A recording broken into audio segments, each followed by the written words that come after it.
جنگل میں ایک تیز رفتار خرگوش اور ایک سست مگر محنتی کچھوا رہتے تھے۔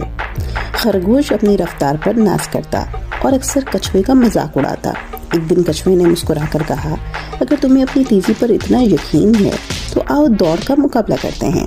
خرگوش پہلے ہنسا، پھر چیلنج قبول کر لیا۔ جنگل کے سب جانور جمع ہو گئے اور دوڑ شروع ہو گئی۔ خرگوش بجلی کی طرح دوڑا اور کچھ دیر میں کچھوے کو بہت پیچھے چھوڑ دیا۔ اس نے مڑ کر دیکھا تو کچھوا ابھی بھی آہستہ آہستہ چل رہا تھا۔ خرگوش نے سوچا، یہ مقابلہ تو بہت آسان ہے، میرے پاس تو بہت وقت ہے، چلو تھوڑی دیر آرام کر لیتا ہوں۔ وہ ایک درخت کے نیچے بیٹھا اور پھر لیٹ کر سو گیا۔ دوسری طرف کچھوا بغیر رکے اور بغیر تھکے مسلسل چلتا رہا۔ اسے خرگوش کو ایک درخت کے نیچے سویا ہوا دیکھا، لیکن وہ رکا نہیں اور آگے بڑھتا چلا گیا۔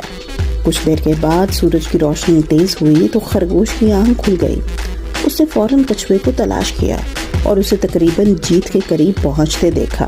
گھبرا کر وہ اپنی پوری طاقت سے دوڑا، مگر تب تک بہت دیر ہو چکی تھی۔